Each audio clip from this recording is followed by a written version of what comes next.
ઋષિકુમાર સહજભાઈ અને અહીંયા ઉપસ્થિત શ્રોતાગણ અને શિક્ષક મિત્રો અને વિદ્યાર્થીઓ,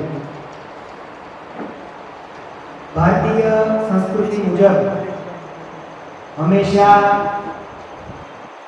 તિથિ અને માસ એનો ખૂબ મહિમા છે. આપણે સ્વાભાવિક છે કે અંગ્રેજી સમયની સાથે જીવીએ છીએ, અંગ્રેજી કેલેન્ડર એ આપણે પહેલાં યાદ રહે, પરંતુ આજનો દિવસ એટલે ધનુર્માસનો પ્રારંભ, આજનો પ્રથમ દિવસ. અત્યારે તો પરિસ્થિતિ ધનુર્માસ એ બહુ ઓછા લોકોને ખ્યાલ રહે છે અને આ ધનુર્માસના પ્રથમ દિવસે એટલે આજથી ભાગવત જ્ઞાન યજ્ઞ એ સપ્તાહનો પ્રારંભ છે, પ્રથમ દિવસ છે.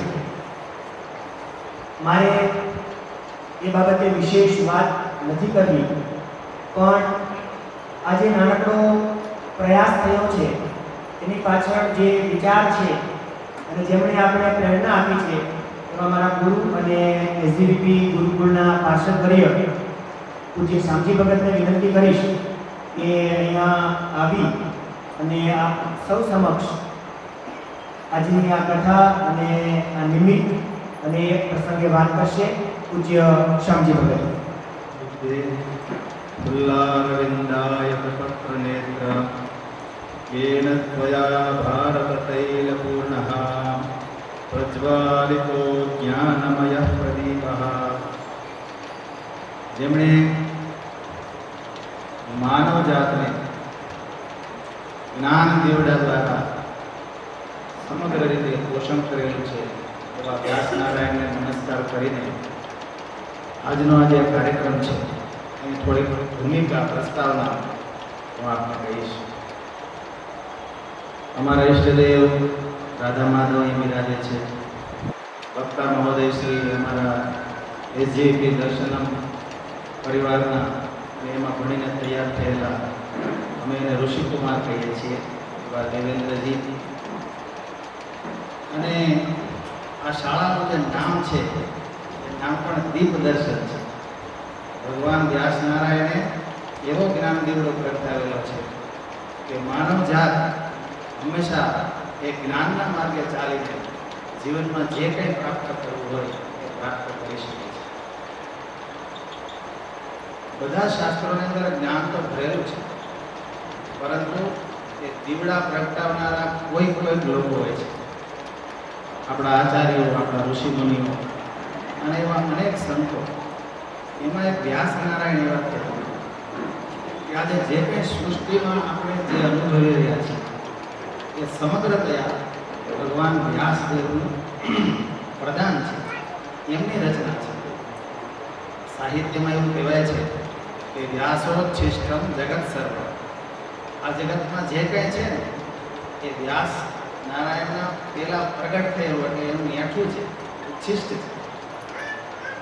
સદભાગી લોકો એ છે કે જ્યાં જ્યાં એવા જ્ઞાન દીવડા પ્રત્યે જ્ઞાનયજ્ઞ થાય એનો લાભ લેવાનો જેને સમય મળે.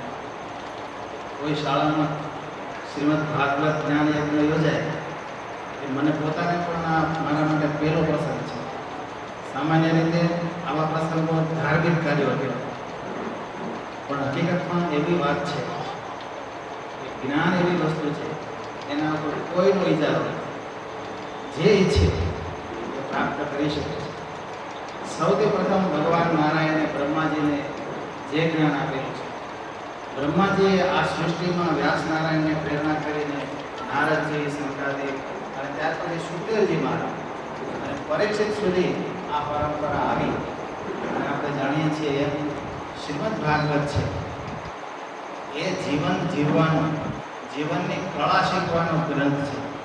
એવી રીતે આપણે જીવી જાણીએ, એવી રીતે આપણે વ્યવહાર કરીએ જેથી કરીને આપણું સમગ્ર જીવન છે એ સુખ, શાંતિ, સમૃદ્ધિ અને આનંદમય રીતે પસાર. મૃત્યુના સમયે આપણને કોઈને કાંઈ પ્રકારની વ્યથા ચિંતા ન રહે એવું જીવન જીવવાની પ્રેરણા આપતો જે ગ્રંથ છે એ શ્રીમદ ભાગવત છે. એમાં અનેક વિદ્યાર્થીઓ પણ છે, એમાં અનેક ગુરુજન એટલે શિક્ષકો પણ છે, એમાં માતા પિતા પણ છે, એમાં અનેક પરંપરાઓ છે. તો એક શાળામાં જ્યારે આ જ્ઞાન યજ્ઞ યોજાઈ રહ્યો છે ત્યારે જે સંસ્થામાંથી અમે આવીએ છીએ એ એસજીવીપી સંસ્થા શ્રી સ્વામિનારાયણ ગુરુકુળ વિશ્વવિદ્યા પ્રતિષ્ઠાન, એની અંદર પણ ઘણા વિભાગો છે.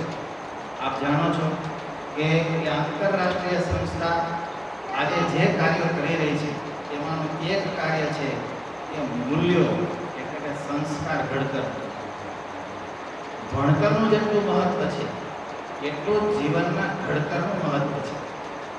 જ્યાં જીવન ઘડાતું નથી અને માત્ર ભણતર કરતા કરતા જ્યારે વ્યક્તિ સ્વકેન્દ્રી, આત્મકેન્દ્રી અથવા તો સ્વાર્થી બની જાય છે ત્યારે સૌપ્રથમ એ પોતાના માતા પિતાને ભૂલી જાય છે અને એવું સમજે છે કે હું મારા માતા પિતા કરતાં વધારે કંઈક જાણું છું, હું એના કરતાં બહુ વધારે બુદ્ધિવાળો છું. આ ભણતરની એક આડ પેદાશ છે. બધી જગ્યાએ એવું થાય જ એવું નથી, પણ મહદઅંશે જ્ઞાન જેને પચતું નથી એ જ્ઞાન એના જીવનમાં અહંકાર રૂપે પ્રગટે છે. ત્યારે માતા પિતા, પોતાનો પરિવાર, પોતાનો સમાજ એ બધું ભૂલી અને હું જ વિકાસ પામું, હું જ સુખી થાઉં, મને જ બધી સુવિધાઓ મળે, એવી જે બુદ્ધિ આવે છે એમાં ત્યારે સંસ્કારોની જરૂર પડે છે. એ સંસ્કારો ભાગવત જેવા શાસ્ત્રોમાં છે, વેદોમાં છે, પુરાણોમાં છે, શ્રીમદ ભગવદ્ ગીતામાં છે. તો સ્વામિનારાયણ ગુરુકુળ વિશ્વવિદ્યા પ્રતિષ્ઠાનમ એમાં એક દર્શન સંસ્કૃત મહાવિદ્યાલય છે, આપણે સંસ્કૃત પાઠશાળા કહીએ. તો એની અંદર જે ઋષિકુમારો તૈયાર થાય છે, એસજીપી ઇંગ્લિશ મીડિયમમાં જે સંસ્થામાં બીજા વિદ્યાર્થીઓ તૈયાર થાય છે, એમાં સંસ્કારનું ઘડતર એ મુખ્ય ધ્યાન આપવામાં આવે છે. એને અમે સદવિદ્યા કહીએ છીએ. વિદ્યા તો ખરી, પણ સંસ્કારયુક્ત વિદ્યા. એવી સંસ્કારયુક્ત વિદ્યાનો થોડોક પ્રસાર આ દીપ દર્શન શાળામાં અહીંયા વિરાજમાન ટ્રસ્ટી મંડળ, મેનેજમેન્ટ, સંચાલકો અને આપ સર્વે વાલીઓ આપણે બધા સદભાગી તો છીએ જ. અમે બધા આમંત્રણથી આવો એ તો મને થોડું આશ્ચર્ય પણ થાય છે. સામાન્ય રીતે હવે કોઈ સમય હોતો જ નથી અને કંઈ સાંભળવું હોય તો આપણી પાસે ઉપલબ્ધ હોય છે, મોબાઈલમાં, ટીવીમાં, ક્યાં કંઈ કારણ છે. પણ ઓફલાઈન અને ઓનલાઈનનું જે મહત્વ છે એ આપ સમજી શકતા હશો. સમગ્ર કોરોના કાળ દરમિયાન વિદ્યાર્થીઓ જે ઓનલાઈન ભણ્યા એ કેવું ભણ્યા એ આપણે જાણીએ છીએ. ઓનલાઈનમાંથી બીજી કેટલી લાઈનો ખુલી ગઈ. એટલે આ જે પ્રત્યક્ષ ભાવે જે સમજવાનું છે આપણે બેઠા બેઠા બધું ઘણું કરી શકીએ, પણ જ્યારે પરીક્ષિત સ્વયં સુખદેવજી પાસે જાય, સુખદેવ જ્યારે પરીક્ષિત પાસે આવે ત્યારે જે ઇન્ટરેક્શન થાય છે એ ઇન્ટરેક્શન મોબાઈલમાં નથી થતું. આપણે ઘણી વખત હાલતા ચાલતા કથા સાંભળીએ, કીર્તન સાંભળીએ કે કાંઈ સારી પ્રેરણાત્મક વાતો સાંભળીએ ત્યારે આપણને એટલી બધી પ્રેરણા નથી મળતી. આ સ્પેશિયલ સ્પર્શ છે. એવો સ્પર્શ પામવા માટે આપ બધા ઉપસ્થિત છો ત્યારે આપ બધાને આવકારીએ, હૃદયના ભાવથી આવકારીએ.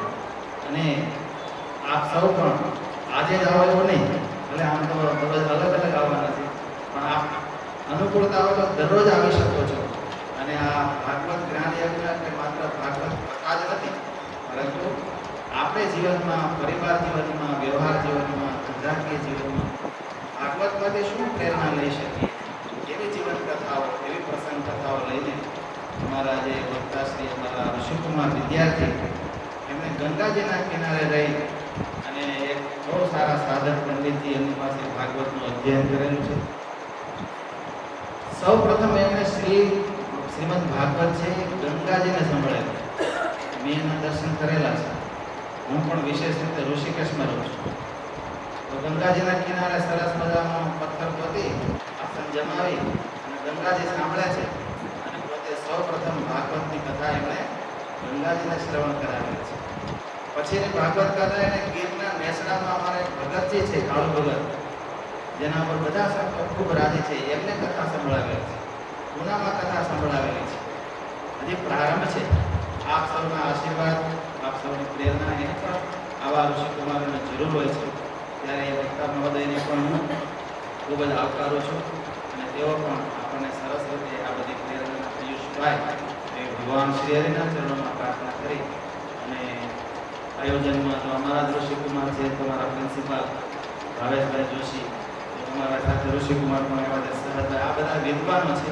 કોઈ વેદાંત ભણેલા છે, કોઈ વ્યાકરણ ભણેલા છે, કોઈ ન્યાય ભણેલા છે, કોઈ સાહિત્ય ભણેલા છે. આ સંસ્કૃત શાસ્ત્રોમાંથી આ લોકો એવા તૈયાર થાય છે કે આવી શાળાના સંચાલન કરી શકે છે. એટલું જ નહીં, અમારી સંસ્થાઓમાં પણ સંચાલક તરીકે, અધ્યાપક તરીકે આવા અનેક વિદ્યાર્થીઓ જોડાઈ ગયા છે. તો આ કથાના ક્ષેત્રમાં જઈ રહ્યા છે એવા ઋષિકુમાર દેવર્ષિ દેવેન્દ્રજી, એમને વિનંતી કરીશ કે બધાને પ્રેરણા આપશે અને આગળનો કાર્યક્રમ ભાવેશભાઈ ચલાવશે. જય શ્રી સ્વામિનારાયણ. ખૂબ ખૂબ આભાર પૂજ્ય ભગતજી. આજની આ કથાના યજમાન તરીકે જેમણે લાભ લીધો છે આપણા વિદ્યાર્થી છે, 11 સાયન્સમાં અભ્યાસ કરે છે, પ્રીત, અને એના મમ્મી છે મનીષાબેન પટેલ, જે અહીંયા શિક્ષિકા તરીકે સેવા આપે છે, અને એમના મિસ્ટર એટલે પ્રીતના પપ્પા શૈલેષભાઈ, હું આપ ત્રણેયને વિનંતી કરીશ. સંસ્થા વતી અમારે એક વિદ્યાર્થી છે અને ખાસ કરીને જે આજે છેલ્લો દિવસ છે, આવતીકાલે જવાનો છે કેનેડા, એ પણ અમારો વિદ્યાર્થી છે. એમને પણ વિનંતી કરીશ કે એમના પિતાશ્રી સાથે પોથીના અને વક્તાશ્રીના પૂજનમાં જોડાય. આવો મનીષાબેન. શૃણુયામ દેવાઃ ભદ્રં પશ્યેમાક્ષભિર્યજત્રાઃ સ્થિરૈરંગૈः સ્તુષ્ટુવાગુંસસ્સનોभिः व्यक्षेम देवहितं यदायुः स्वस्ति न इन्द्रो वृद्धश्रवाः स्वस्ति नः पूषा विश्ववेदाः ॐ तच्छयोरावृणीमहे गातुं यज्ञाय गातुं यज्ञपतये दैवी स्वस्तिरस्तु नः स्वस्तिर्मानुषेभ्यः ऊर्ध्वं जिगातु भैषजं शन्नो अस्तु विपदे शञ्चतुष्पदे ॐ राजाधिराजाय प्रसह्य साहिने समेकामार्गावकामाय मह्यं कामेश्वरो वै श्रवणो ददातु कुबेराय वै श्रवणाय महाराजाय नमः वेदोक्तमन्त्रपुष्पाञ्जलिं समर्पयामि ॐ शन्नो मित्रः संवर्णः शन्नो भवत्पर्यमा शन्न इन्द्रो बृहस्पतिः शन्नो विष्णुरुक्रमः नमो प्रत्यक्षं ब्रह्मासि त्वामेव प्रत्यक्षं ब्रह्म वदिष्यामि ऋतं वदिष्यामि तन्मावतु ॐ शान्ति शान्ति शान्तिः.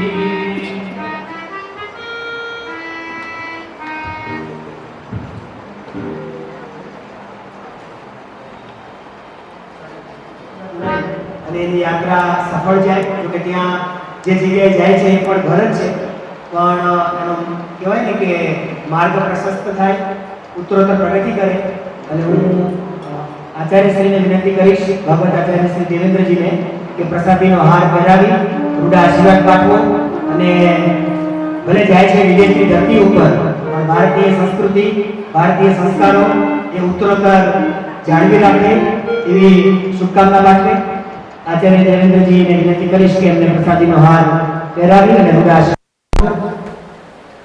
બોલો કૃષ્ણ કનૈયા લાલ કી જય.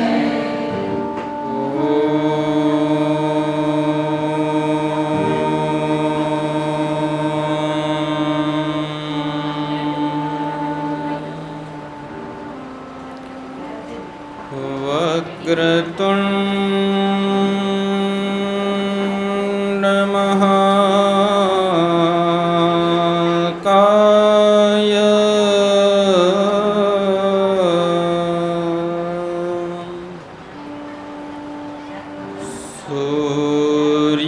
सूर्यकोटि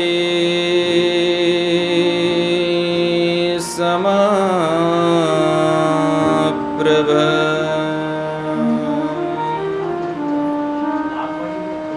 निर्विघ्नं कुरु मे देव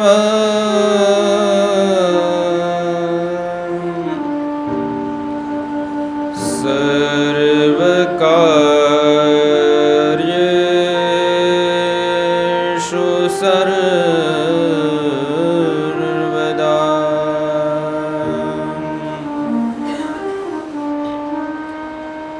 वंशे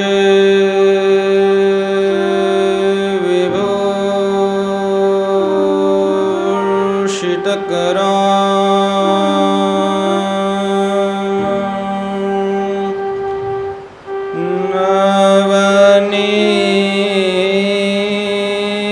नवनीर्दाभा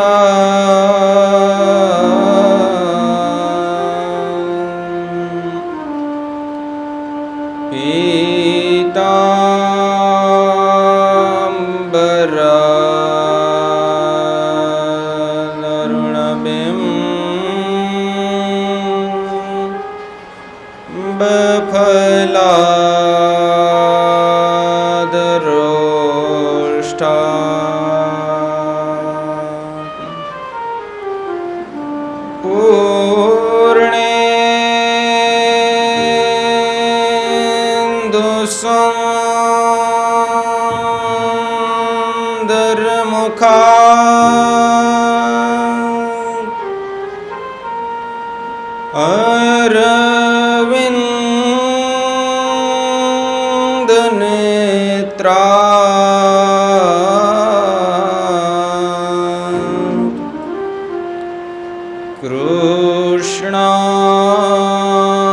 कृष्णात् परं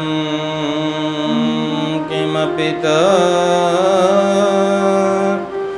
त्वमहं न जाने।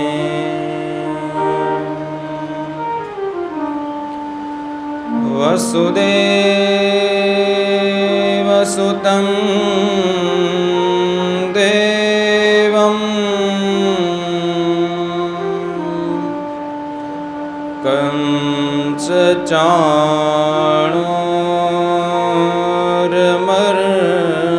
कंसचाणूरमर्दनं देवकी परमानन्दं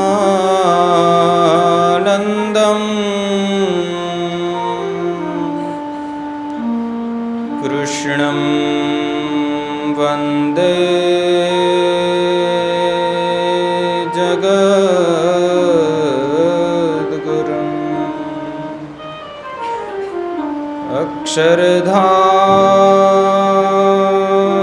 अक्षरधाममध्यस्थं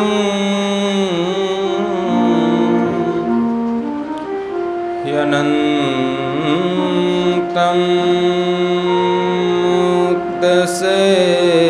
मुक्तसेवितं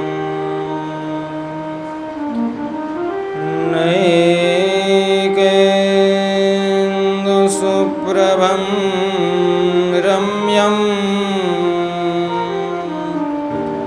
श्रीहरिं चिन्तयाम्यहम्।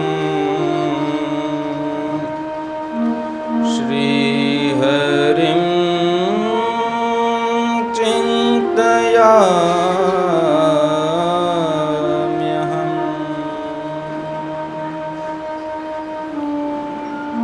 ॐ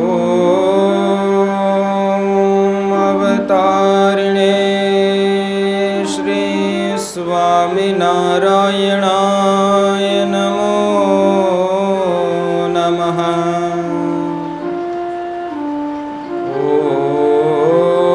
ॐ अवतारिणे श्री हरिकृष्णाय नमो नमः।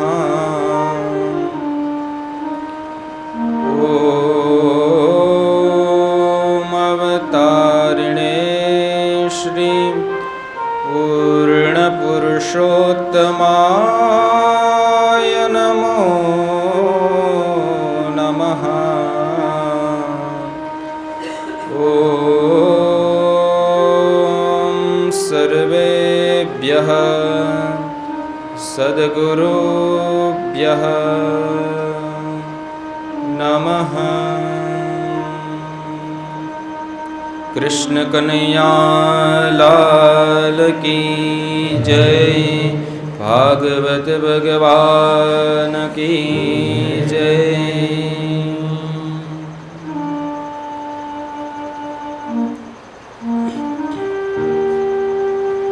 इष्टदेव परम कृपाळु परमात्मा भगवान श्रीहरिना श्री चरणों में वंदन। भगवान वांगमय स्वरूप भागवत जी ना श्री चरणों में वंदन। वेद व्यास जी सुखदेव जी महाराज ना श्री चरणों में वंदन। श्री राधा माधव ना श्री चरणों में वंदन। सर्वे सद्गुरु संतो माता पिता वडीलों ना श्री चरणों में वंदन। તેમજ આપ સૌ કોઈના અંતરમાં બિરાજમાન પરમ કૃપાળુ પરમાત્માના શ્રી ચરણોમાં વંદન સાથે સૌ કોઈને ભાવથી જય શ્રી કૃષ્ણ, જય શ્રી રામ, જય સ્વામિનારાયણ.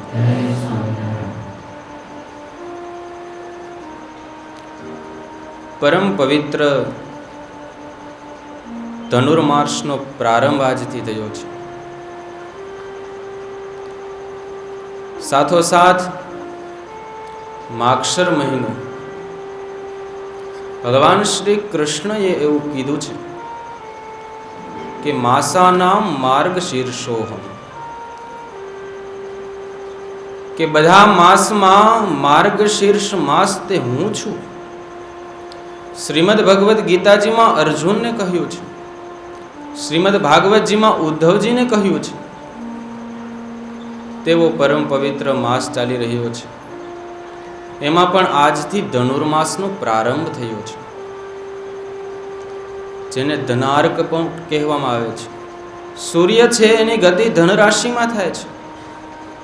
આજથી તમે જુઓ તો લગ્ન છે, ખાતમુહૂર્ત છે, વાસ્તુ છે, એવા તમામ માંગલિક કાર્યને વિરામ આપી અને માત્ર ને માત્ર ભગવાનની કથા, ભજન, અનુષ્ઠાન અને યજ્ઞ કરવાનો મહત્વ આ ધનુર્માસમાં બતાવવામાં આવ્યો છે. ધનુર્માસમાં થઈ શકે એટલું સત્કાર્ય કરવું, બધા જ પોતાના માંગલિક ગૃહસ્થના કાર્યને વિરામ આપી અને કંઈક પોતા માટે કરવાનો મહિનો એટલે ધનુર્માસ છે.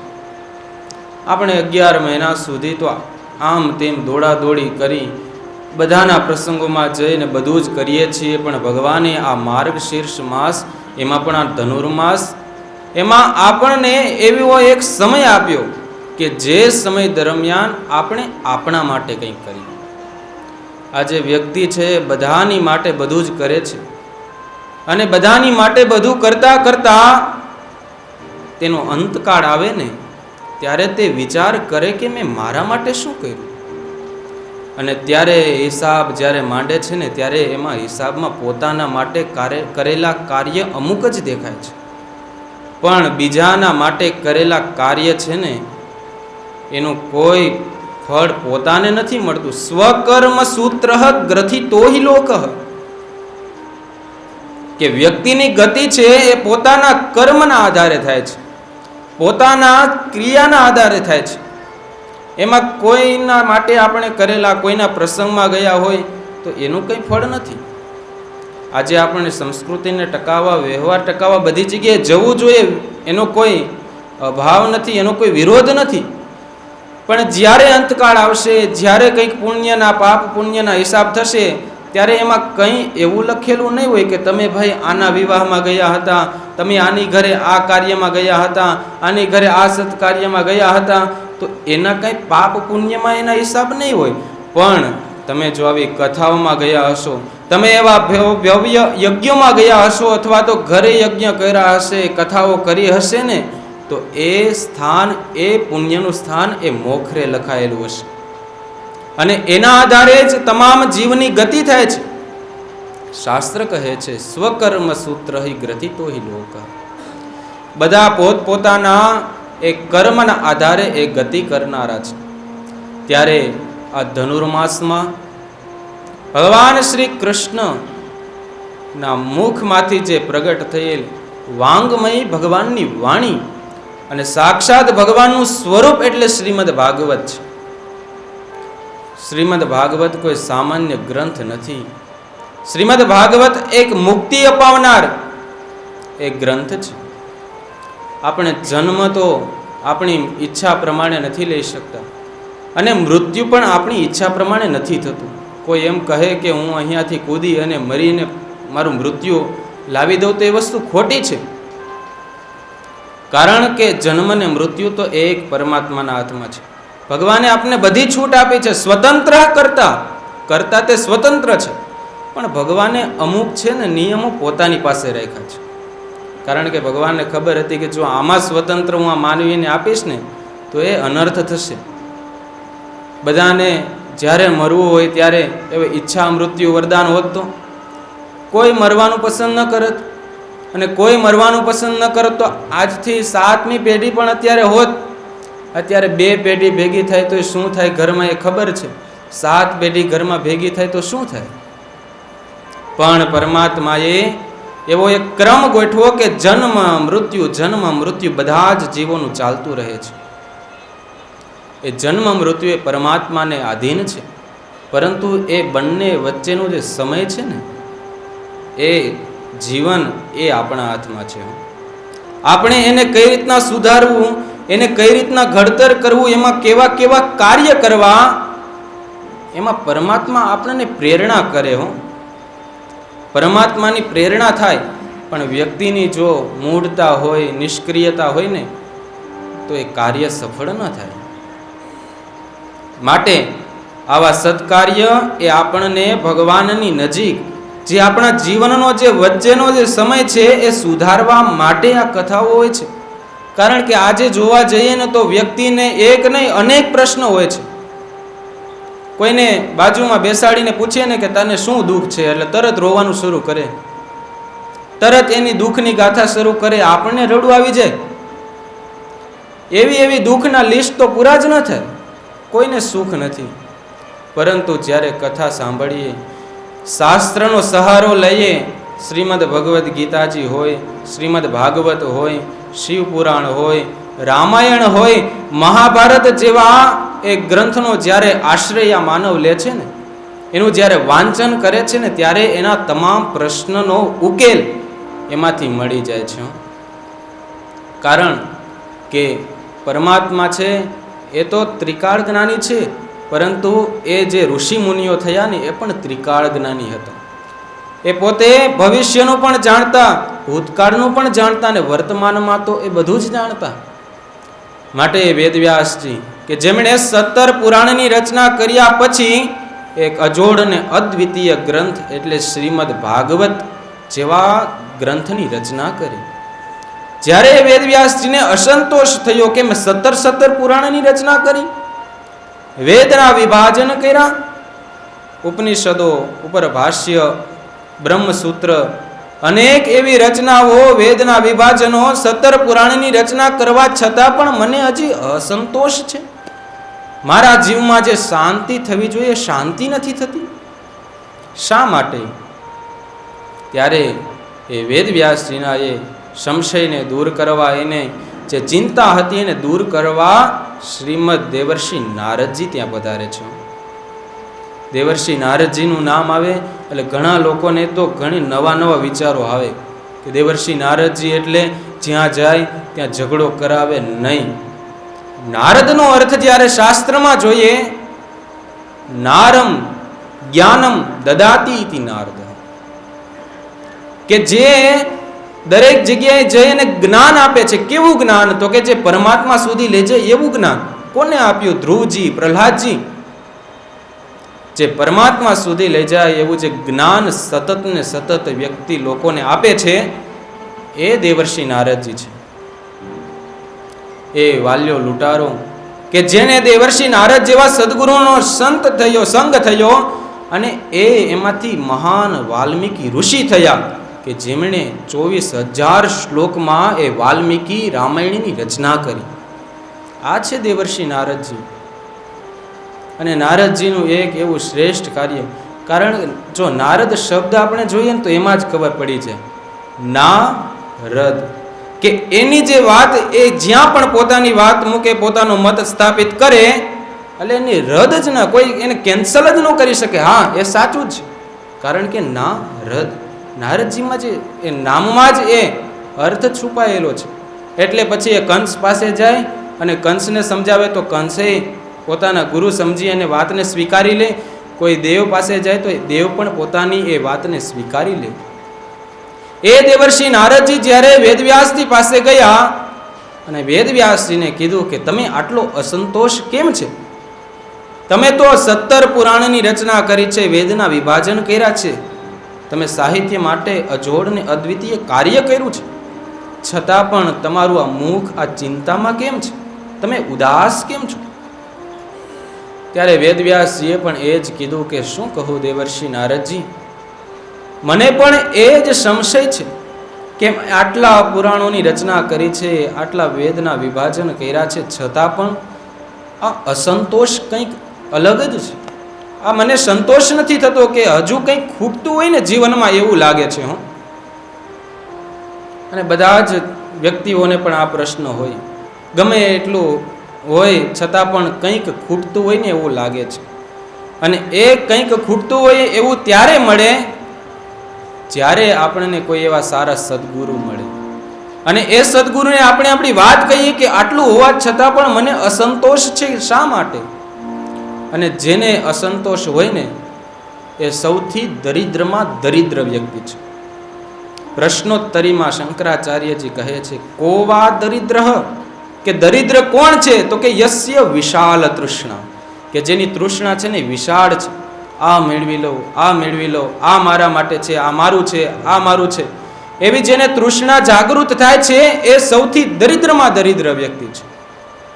એની પાસે ગમે એટલું ધન હોય, ગમે એટલું જ્ઞાન હોય, ગમે એટલું હોય, છતાં પણ જેને તૃષ્ણા નાશ નથી થતી ને એ દરિદ્રમાં દરિદ્ર છે, એવું શંકરાચાર્યજી પ્રશ્નોત્તરીમાં લખે છે. તો કે ધનવાન કોણ? તો કે જેને સંતોષ છે ને એ જ સૌથી ધનવાન છે. જેનામાં સંતોષ વૃત્તિ છે એ જ સૌથી મોટો ધનવાન છે.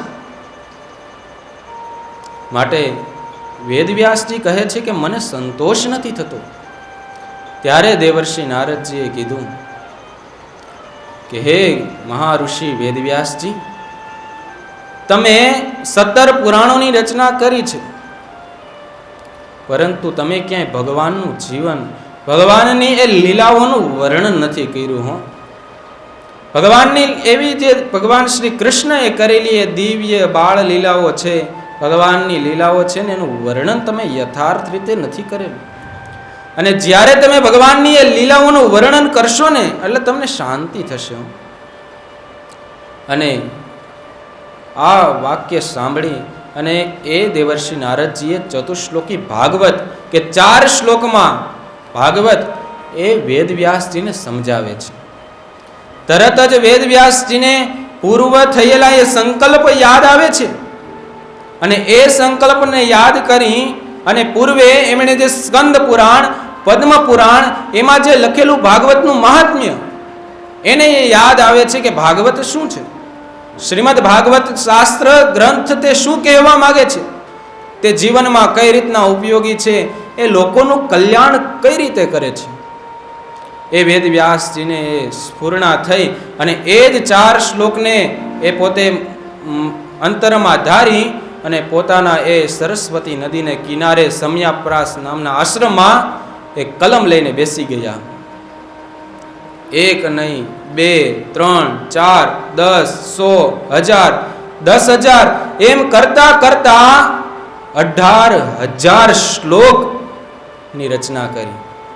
18,000 શ્લોકની રચના કરી અને અજોડ અને અદ્વિતીય એવો ગ્રંથ શ્રીમદ ભાગવતજીની રચના કરી.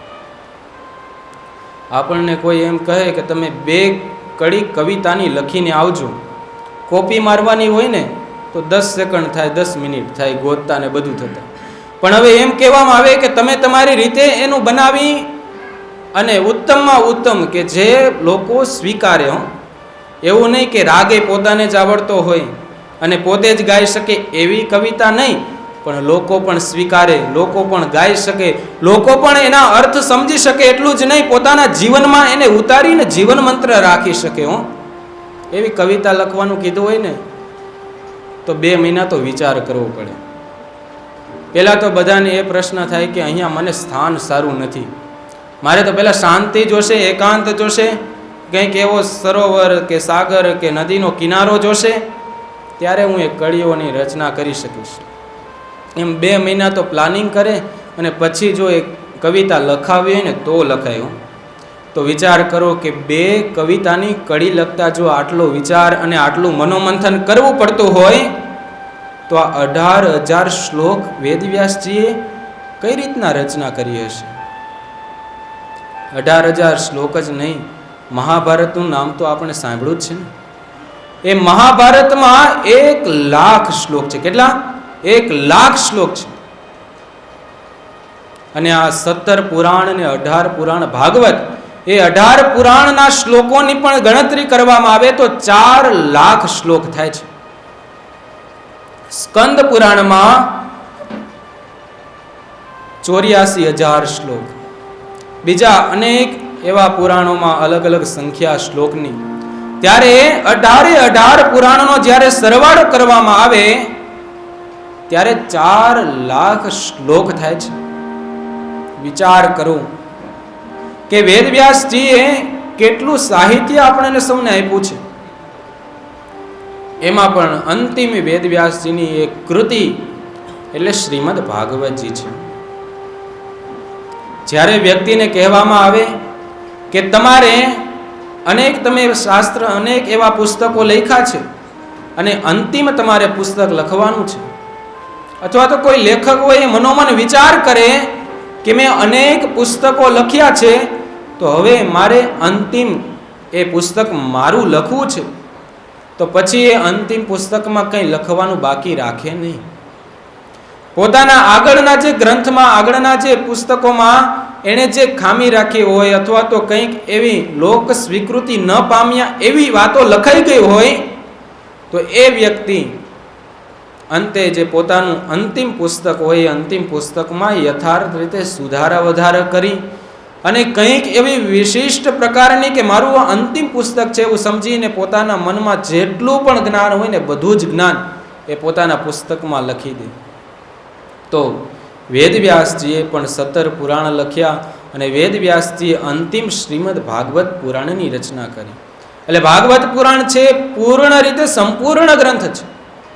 એમાં વેદવ્યાસજીએ બધો જ શાસ્ત્રનો સાર કયો તો શાસ્ત્રનો સાર સમજો, બધા જ પુરાણોનો સાર કયો તો પુરાણોનો સાર, વેદોનો સાર, જે કહો તે બધું જ શ્રીમદ ભાગવતજીમાં વેદવ્યાસજીએ લખી નાખ્યું છે.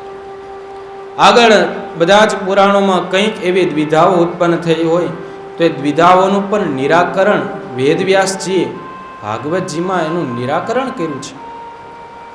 આવો અજોડ ને અદ્વિતીય ગ્રંથ શ્રીમદ ભાગવતજી છે. અને એ શ્રીમદ ભાગવતજીમાં 12 સ્કંદ છે. 12 સ્કંદમાં અલગ અલગ અધ્યાયો છે. પ્રથમ સ્કંદ છે તો એમાં 19 અધ્યાય છે, બીજા સ્કંદમાં 10 અધ્યાય છે. એવી રીતના દરેક સ્કંદમાં અલગ અલગ અધ્યાયો છે.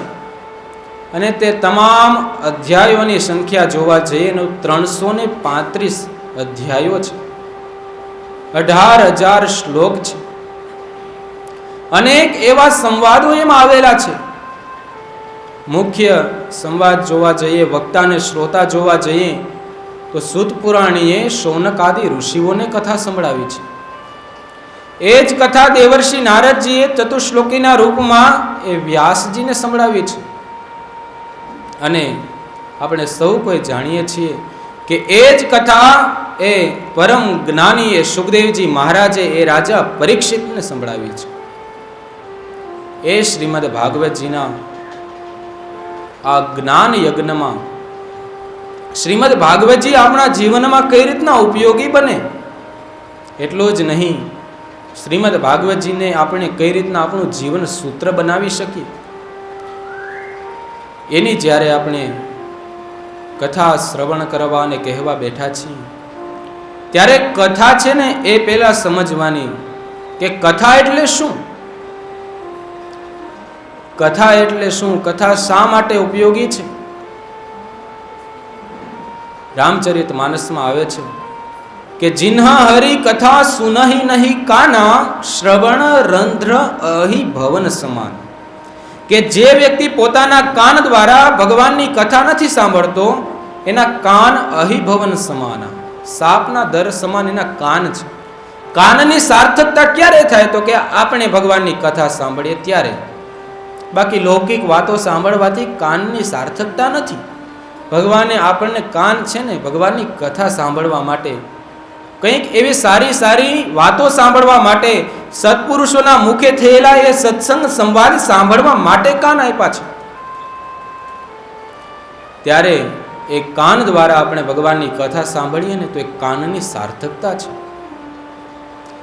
કથા છે એ કથા વગરનું જે જીવન છે ને એ વ્યર્થ છે, એ જીવન છે એ વૃથા છે. પણ જો સાંભળીએ ને જીવનમાં કથા, તો જીવનની પ્રથા કંઈક અલગ થઈ જાય છે. જીવનની પ્રથાને બદલવા માટે ભગવાનની કથા હોય છે. કથા શબ્દને જો આપણે ઉલટો કરીએ ને તો થાક એવો શબ્દ બને હો. આપણે દિવસભર કામ કર્યું હોય અને જ્યારે શરીરમાં થાક લાગે એટલે ઘરે આવીને પહેલાં તો સ્નાન કરી લઈએ, વ્યવસ્થિત રીતે સ્નાન કરી અને ભગવાનની પૂજા કરી અને જ્યારે આપણે શાંતિથી બેસીએ ને ત્યારે શરીરનો થાક દૂર થઈ જાય. પણ આ શરીરને અંદર લાગેલી જે થાક છે ને, માનસિક થાક, એ માનસિક થાકને દૂર કરવા માટે ભગવાનની કથા છે. એ માનસિક થાકને દૂર કરવા માટે ભગવાનની કથા. આજે બધાને માનસિક થાક કંઈક ને કંઈક હોય જ છે. તો એ માનસિક થાકને દૂર કરીએ ને તો આપણા અંતરમાં એ પરમાત્માની ભક્તિ તે વૃદ્ધિ થાય છે. ઘણા લોકોની એવી માનસિકતા હોય કે હું કથામાં જાઉં, કથા સાંભળું તો મને કથા સમજાય નહીં, કથામાં કંઈ ખબર ન પડે, કથામાં મને ઊંઘ આવે, તો ખોટું ત્યાં જઈને શું બેસવું, ઘરે ન સૂઈ જાય, એવી માનસિકતા હોય. પણ કદાચ તમને કથામાં કંઈ સમજાય કે ન સમજાય, કથામાં ઊંઘ આવે કે જે થવું હોય તે થાય, પણ એકવાર કથાની સામે આવી, ભાગવતની સામે આવી બેસી અને જો આપણે કથા સાંભળીએ ને તો પણ ઘણો આપણા અંતરમાં સુધારો થાય છે.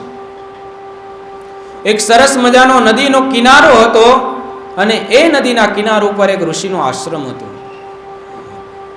એ ઋષિના આશ્રમમાં અનેક વિદ્યાર્થીઓ એ અભ્યાસ કરે છે. દરરોજને માટે ઋષિ મુનિ છે એ યજ્ઞ કરાવે, એ ગૌશાળાની સેવા હોય તો વિદ્યાર્થી પાસે સેવા કરાવે. એટલું જ નહીં, એ દરરોજ સાયંકાળે સંધ્યાવંદન પછી એ વિદ્યાર્થીઓને પોતાની સન્મુખ બેસાડી અને ઉપનિષદો અને વેદની કથાઓ કરે છે. આજે આપણે જે કથા સાંભળીએ ને તો એકદમ સરળ છે. જ્યારે વેદ, ઉપનિષદ અને એની તત્વજ્ઞાનની જ્યારે કથા સાંભળીએ ને ત્યારે ખબર પડે કે આપણને પણ કથા નથી સમજાતી. તો એ ઋષિએ જ્યારે વેદ ઉપનિષદોની કથા કરે, બધા જ વિદ્યાર્થીઓને બેસવાનું ફરજિયાત, કે તમને સમજાય કે ન સમજાય કથામાં આવીને બેસવાનું જ. એમાં એક વિદ્યાર્થી હતો. એ વિદ્યાર્થી દરરોજ કથામાં બેસે પણ કંઈ સમજાય નહીં, ઊંઘ આવે. એટલે ગુરુ પાસે એમણે પ્રાર્થના કરી. ગુરુની પાસે આપણે એ બોરડીમાં જેવો હાથ નાખીએ અને જેવો હાથ બહાર કાઢીએ, બોર તો હાથમાં આવી જાય, કાંટા પણ લાગી જાય ને. ભલે અહીંયા પ્રસાદ કે પછી ખાલી આમંત્રણને માન આપીને તમે બોર સમજીને પકડવા ખાલી આવ્યા હોય ને, પણ તમે અહીંયાથી જશો ને તો કાંટો તો ભાગવતનો ક્યાંક લાગી જ જશે. કારણ કે ભાગવત છે કોઈ સામાન્ય ગ્રંથ તો છે નહીં, સાક્ષાત ભગવાનનું સ્વરૂપ છે. એના અમુક એવા શ્લોક, અમુક એવા એના રહસ્ય આપણા જીવનમાં જો આપણે કાંટાની જેમ લાગી જાય ને તો એ કાંટો લાગવાથી જે લોહી નીકળે છે ને તો એમાં આપણી જે મલિનતા છે ને એ પણ નીકળી જશે. તો એવા આ ભાગવતજીનો આપણે સરળ પરિચય મેળવ્યો કે ભાગવતજી શું છે, ભાગવતજીનો મહિમા શું છે, મહાત્મ્ય શું છે. એ જ્યારે સમજવું હોય ને, બે પુરાણે ભાગવતજીનું ખૂબ વખાણ કર્યા છે, ખૂબ મહાત્મ્ય ગાયું છે. સ્કંદ પુરાણ ને પદ્મ પુરાણ, આ બંને પુરાણે ભાગવતજીના વખાણ કર્યા છે કે ભાગવત કરવાથી, ભાગવત કથા સાંભળવાથી, ભાગવત કથામાં બેસવાથી શું થાય. એ પદ્મ પુરાણના ઉત્તરખંડમાં 6 અધ્યાયમાં ને 504 શ્લોકમાં ભાગવતજીનું મહાત્મ્ય લખેલું છે. એ પદ્મ પુરાણનું મહાત્મ્ય ની શરૂઆત કરીએ ને તે પહેલો જ શ્લોક લગભગ બધાને આવડતો હોય. પહેલા જ શ્લોકમાં વેદવ્યાસજી લખે છે, સચ્ચિદાનંદ રૂપાય વિશ્વોત્પત્યાદિ હેતવે તાપત્રય તાપત્રય વિનાશાય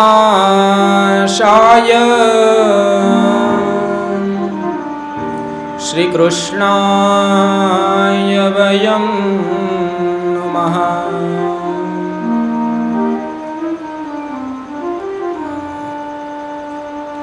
વેદવ્યાસજી લખે છે કે શ્રી કૃષ્ણાય વયમ નમઃ. અહીંયા જે નુમઃ શબ્દ છે, સંસ્કૃત વ્યાકરણમાં જોવા જઈએ તો સ્તુતૌ ધાતુથી ઉત્પન્ન થયેલો, નિષ્પન્ન થયેલો એ નુમઃ શબ્દ છે. ભગવાન વેદવ્યાસજી કહે છે કે શ્રી કૃષ્ણાય વયમ નમઃ, હું શ્રી કૃષ્ણની સ્તુતિ કરું છું. ખાલી કૃષ્ણાય વયમ નમઃ નહીં હો, શ્રી કૃષ્ણાય વયમ નમઃ. એ શ્રી શબ્દના 4 અર્થ છે.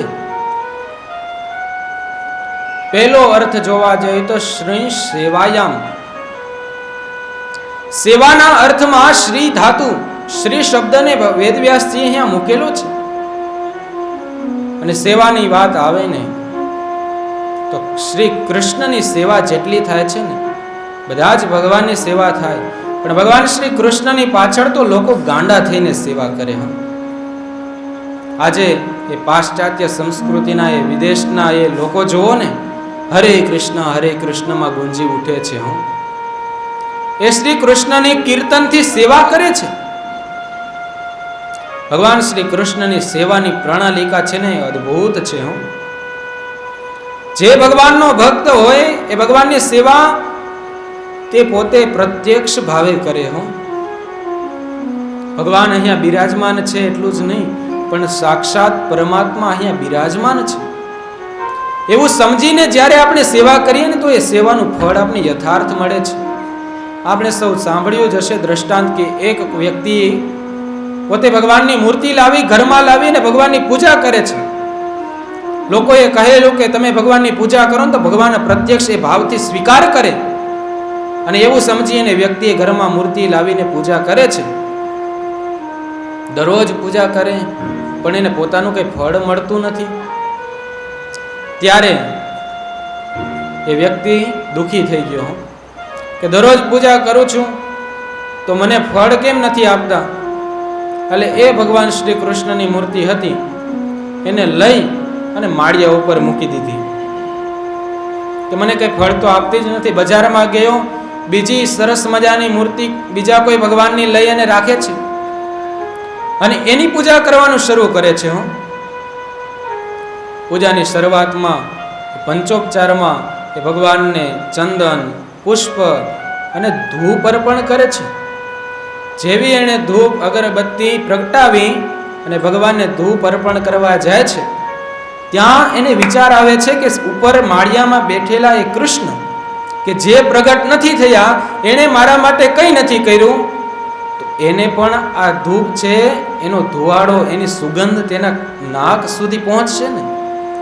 તરત જ એ કબાટ ખોલી પોતે કપાસ રૂ લઈ અને રૂના 2 પૂંભણા કરી અને ભગવાન કૃષ્ણની મૂર્તિના નાકમાં ખોસી દીધા કે તે મને મારા માટે કંઈ નથી કર્યું તો તું આ ધૂપની સુગંધ પણ ન લઈ શકે. અને જેવા એ નાકમાં પૂંભણા રાખ્યા ને ત્યાં તો એ ચતુર્ભુજ ભગવાન શ્રી કૃષ્ણ પ્રગટ થઈ ગયા.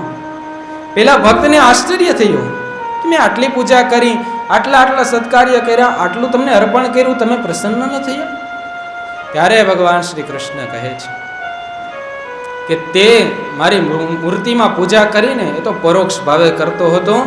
આજે તને એમ થયું કે આ મૂર્તિમાં એ કૃષ્ણ છે અને આ ધૂપની સુગંધ લેશે, અને તે એ રૂના પૂંભણા જ્યારે નાકમાં ભરાવા માટે આવ્યો ને તે પ્રત્યક્ષ ભાવ પ્રગટ થયો, એટલે હું પણ પ્રગટ થઈ ગયો. તો એમ કોઈ પણ મંદિરમાં જઈએ ને તો પ્રત્યક્ષ ભાવે ભગવાનના દર્શન કરવા જોઈએ. તો અહીંયા શ્રી સેવાયામ ભગવાનની સેવાનું મહત્વ દર્શાવવા વેદવ્યાસજી એ શ્રી કૃષ્ણાય વયમ નમઃ, એવા જેને સેવા જેમને પ્રિય છે એવા શ્રી કૃષ્ણને હું સ્તુતિ કરું છું. ત્યારબાદ શ્રી હિંસાયામ, હિંસાના અર્થમાં શ્રી, અને હિંસાના અર્થમાં શ્રી એટલે શું? તો કે ભગવાનનું એકવાર શ્રી કૃષ્ણાય વયમ નમઃ અથવા તો હરે કૃષ્ણ હરે રામ રામ રામ હરે હરે એકવાર તો મંત્રોચ્ચાર કરો. એ જ્યારે મંત્ર જ્યારે મનમાં જ્યારે ગુંજી ઉઠશે ને ત્યારે શ્રુય હિંસાયામ કે અંતરમાં રહેલી એ જે વાસનાઓ છે ને એની હિંસા નાશ થઈ જશે. માટે શ્રુ હિંસાયામ એવું એવા અર્થમાં શ્રી કૃષ્ણાય વયમ નમઃ કહે છે. ત્યારબાદ છે શ્રુય શ્રવણી. શ્રવણના અર્થમાં ભગવાન વેદવ્યાસજી એ શ્રી કૃષ્ણાય વયમ નમઃ એવું લખે છે કે એવા શ્રી કૃષ્ણની કથા વિચાર કરો. આપણે ભાગવતની કથા, ભગવાન શ્રી કૃષ્ણની બાળ લીલાઓ, એમાં પણ માખણ લીલા તો અનેક વાર સાંભળી હશે ને કે ભગવાન શ્રી કૃષ્ણએ પ્રભાવતી નામની ગોપીના ઘરે ગયા, માખણની ચોરી કરી, આંગળી પકડીને ભગવાનને લઈ આવે છે, જશોદા માતાને ફરિયાદ કરી, જશોદા માતાએ લાલાને વઢે છે. એ બધી જ લીલાઓ આપણે અનેક વાર શ્રવણ કરી કે લાલાએ આખા માખણ લીલાની મંડળીની રચના કરી, માખણ ચોરી કરવા જાય છે, ચોરી કરે છે, ગોપીઓનો ભાવ પૂરો કરે છે. એટલું જ નહીં, એ પોતાના દરેક મિત્રોને માખણ ખવડાવી અને તંદુરસ્ત કરે છે. આ બાળ લીલા, માખણ લીલા, કૃષ્ણ લીલા, ભાગવતની કથા આપણે અનેક વાર શ્રવણ કરી છે. છતાં પણ કંઈક નવું લાગ્યા રાખે. આજના જમાનામાં જોઈએ, આધુનિકતામાં તો કોઈ એવું ફિલ્મ હોય, કોઈ એવું ગીત હોય, એને તમે વારંવાર સાંભળો. એક ને એક ફિલ્મ તમે 4 વાર, 5 વાર, 6 વાર, 10 વાર જોઈ શકો ને, એની શ્રદ્ધા હોય તો. બાકી 2 વારમાં તો એમ થાય કે હવે આ આવશે, હવે આ આવશે, આ આવશે, આ આવશે, પૂરું થઈ જાય. એમાં પછી રસ ન રહે. પણ આ કથા એવો એક કથા છે ને, એક એવો રસ છે કે એમાંથી આપણે નવો રસ મેળા જ રાખે. એક વાર નહીં, અનેક વાર કથા સાંભળીએ ને તો એમાંથી કંઈક નવું જીવનમાં મેળા જ રાખે. તો શ્રવણે એ શ્રવણના અર્થમાં વેદવ્યાસજી અહીંયા શ્રી શબ્દનો સાથે શ્રી કૃષ્ણાય વયમ નમઃ એવું લખે છે. ત્યારબાદ શ્રી શબ્દનો ચતુર્થ અંતિમ અર્થ કરીએ તો શ્રુય વિસ્તારે. વિસ્તારમાં અર્થમાં શ્રી કૃષ્ણની લીલા છે ને, શ્રી કથા છે ને શ્રી કૃષ્ણની, એનો જેટલો વિસ્તાર કરવો હોય એટલો વિસ્તાર થઈ શકે. આજે માત્ર આપણે આ સચ્ચિદાનંદ રૂપાય વિશ્વોત્પત્યાદિ હેતવે તાપત્રય વિનાશાય શ્રી કૃષ્ણાય વયમ નમઃ એક શ્લોકનો જ્યારે આપણે વિસ્તાર કરવો હોય ને તો એક જ શ્લોકમાં આખી કથા પૂરી થઈ જાય. 7 દિવસ જો આ શ્લોકમાં કરવા હોય ને તો પણ થઈ જાય. બરહા પીડમ નટવર વપુઃ કર્ણયો કર્ણિકારમ જેવા શ્લોક હોય તો એનો જેટલો વિસ્તાર કરીએ ને છતાં પણ એમાં કંઈક ખૂટતું હોય ને એવું લાગે. અને એમાંથી નવું જ આપણને મેળા રાખે. તો એ શ્રુ વિસ્તારે, વિસ્તારમાં અર્થમાં એ વેદવ્યાસજીએ એ શ્રી શબ્દનો પ્રયોગ અહીંયા શ્રી કૃષ્ણાય વયમ નમઃ કરીને કર્યો છે. અને એનાથી પણ આગળ જ્યારે આપણે શ્રી શબ્દનો અર્થ કરવો હોય ને તો શ્રી એટલે કે સ્વયં રાધિકાજી, કે જે ભગવાનને ખૂબ પ્રિય છે.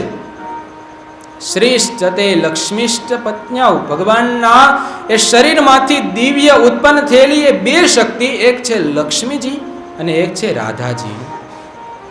એ રાધાજી એ સહિત એ શ્રી કૃષ્ણની હું વંદના કરું છું, સ્તુતિ કરું છું. એવા અર્થમાં વેદવ્યાસજી અહીંયા શ્રી કૃષ્ણાય વયમ નમઃ એવું કહે છે. રાધાજી કોઈ કાલ્પનિક પાત્ર નથી. ઘણા લોકો રાધાજીને એમ કહે છે કે ભાગવતજીમાં રાધાજીનું નામ નથી, બીજી જગ્યાએ રાધાજી છે. રાધાજી કૃષ્ણ સાથે ઘણી રાધાજી વિશે વાતો થતી હોય, પણ રાધાજી છે ને એ તો ભગવાનની સાથે ભગવાનના શરીરમાંથી ઉત્પન્ન થયેલી એક શક્તિ છે. જ્યારે લક્ષ્મી નારાયણે નક્કી કર્યું, વિષ્ણુ ભગવાન કહે છે કે હું કૃષ્ણ અવતારે આ પૃથ્વી ઉપર જઈશ, ત્યારે લક્ષ્મીજીએ કીધું કે હું રૂક્ષ્મણી સ્વરૂપમાં જઈશ. પણ અંતે એ રૂક્ષ્મણીજીને એમ થયું કે મારે પ્રભુ પ્રેમનો વિરહ શું હોય ને એનો અનુભવ કરવો છે. મારે રાધાજીના સ્વરૂપમાં પણ જવું છે. ત્યારે લક્ષ્મીજીને નારાયણ કહે છે કે જો તે રૂક્ષ્મણીનું અવતાર તો લઈ લીધો, હવે તું બીજો અવતાર તો ન લઈ શકે, પણ તારી જો રાધા થવાની ઈચ્છા હોય ને તો તું તારા શરીરમાંથી અડધું તેજ પ્રગટ કર, હું મારા શરીરમાંથી અડધું તેજ પ્રગટ કરું. અને બંનેમાંથી તેજ અડધું અડધું પ્રગટ થયું અને એમાંથી એ રાધાજી થયા છે. કોઈએ રાધાજીને પૂછ્યું કે હે રાધા, તને તો સૌથી પ્રિય એ કૃષ્ણ છે અને કૃષ્ણને પણ સૌથી પ્રિય રાધા તું છે, તો તમે બંનેએ વિવાહ શા માટે ન કર્યા?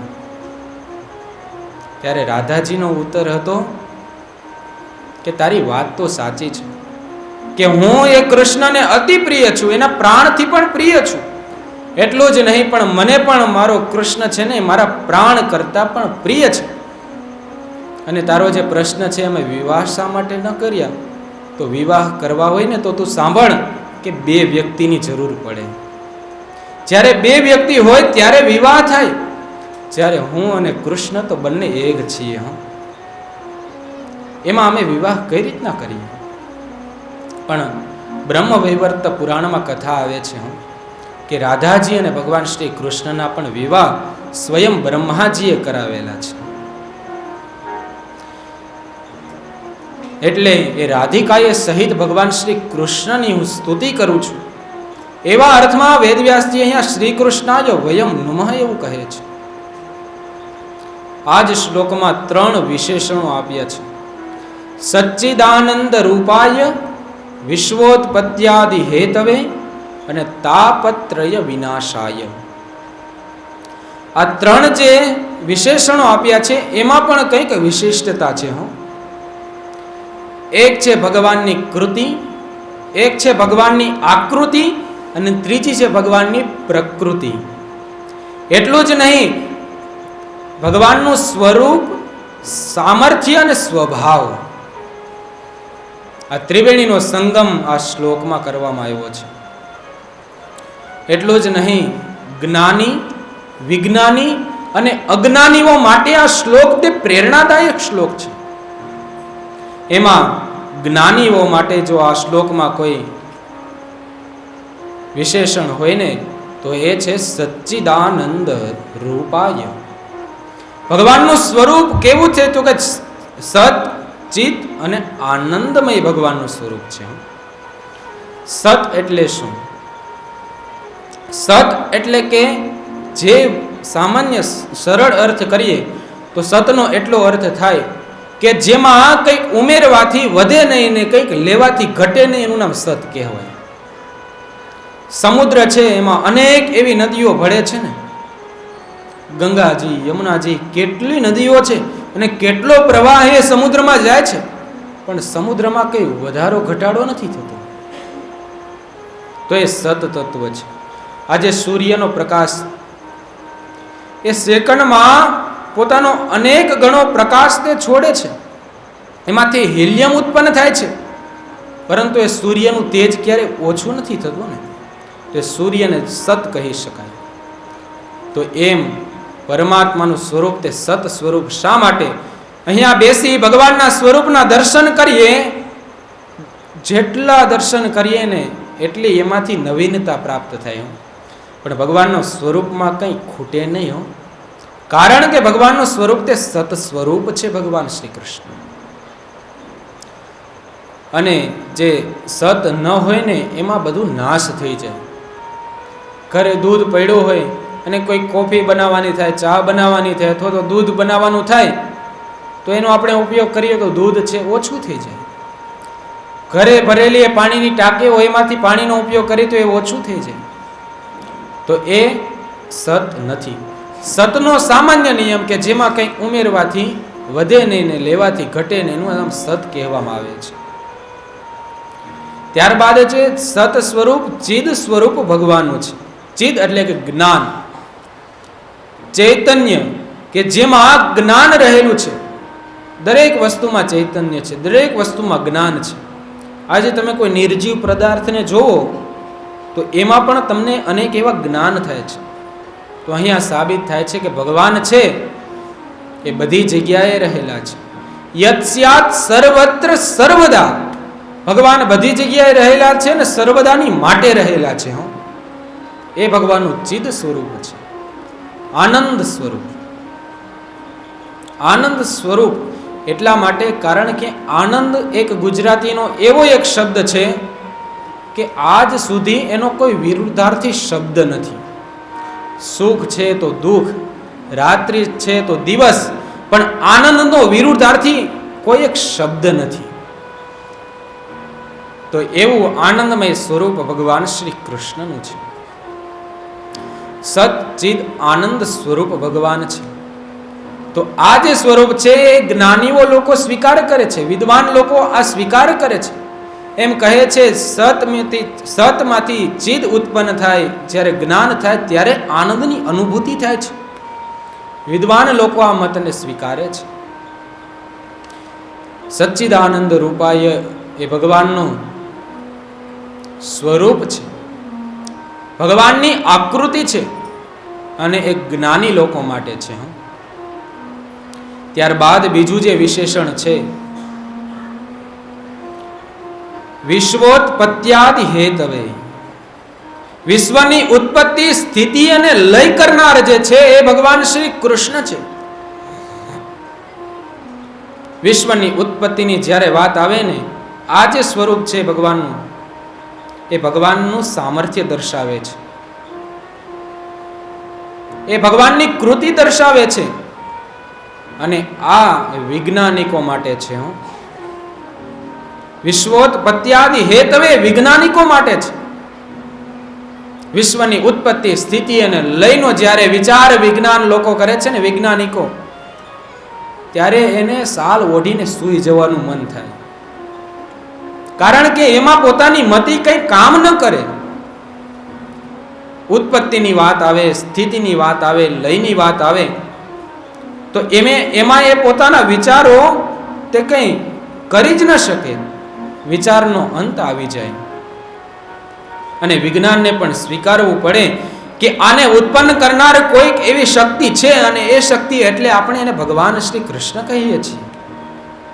વિચાર કરો, વરસાદ હોય, એ વરસાદ થતાની સાથે હજારોની લાખોની સંખ્યામાં એ પાંખોવાળા મકોડા, કીડીઓ ક્યાંથી ઉત્પન્ન થાય છે? એવું જ્યારે વૈજ્ઞાનિકો વિચારે ને, ત્યારે એ સ્વીકારવા લાગે કે કંઈક એવી દિવ્ય એ ચેતના છે, કંઈક એવી દિવ્ય ઉર્જા છે કે આ ઉત્પત્તિ કરી રહ્યા છે. માછલીઓ એક સાથે અનેક ઈંડાઓ મૂકે છે. વિજ્ઞાન એને શોધી ન શકે આ ઉત્પત્તિનો ક્રમ કઈ રીતના થઈ રહ્યો છે. માટે એ ઉત્પત્તિના વિચારમાં વિજ્ઞાન પણ ગોથા મારે. 4 પ્રકારની સૃષ્ટિ, જરાયુ, સ્વેદજ, ઉદ્બીજ ને અંડજ. જરાયુ એટલે કે આપણે બધા પશુઓ. ત્યારબાદ છે સ્વેદજ કે જે પરસેવામાંથી ઉત્પન્ન થનારા જૂ છે, માકડ છે.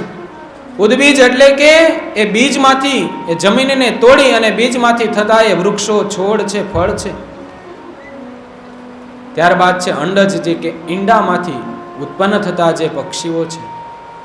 આ 4 પ્રકારની સૃષ્ટિની રચના, એ ઉત્પત્તિ કરનાર એ ભગવાન શ્રી કૃષ્ણ છે. માટે જ્યારે ઉત્પત્તિની વાત આવે ને, ત્યારે વિજ્ઞાન પણ સ્વીકારે કે કંઈક એવું પરમ તત્વ છે. એના પછી છે સ્થિતિ. એનું પાલન પોષણ કોણ કરે? આખા વિશ્વનું પાલન પોષણ કોણ કરે? વિચાર તો કરો, આપણા ઘરે 15-20 મહેમાન આવ્યા હોય ને, તોય આપણે એને વ્યવસ્થામાં ટૂંકા પડીએ, થાકી જઈએ. 1 દિવસ ચાલે, 2 દિવસ ચાલે, પછી હવે રોકાઈ જ જાય તો વ્યક્તિ થાકી જાય ને. આપણે એનું પાલન ન કરી શકીએ.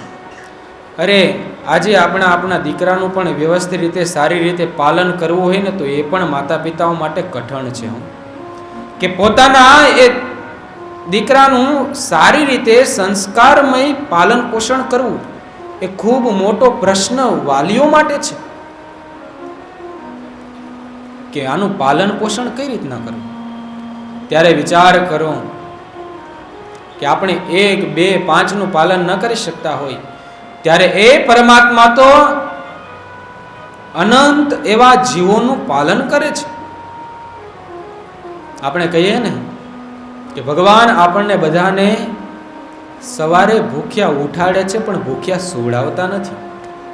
બધાને ભગવાન જમવાનું આપી જ દે છે. ભગવાન વિષ્ણુનો એક સ્વભાવ છે કે બધાનું પાલન કરવું, બધાનું ભરણ પોષણ કરવું.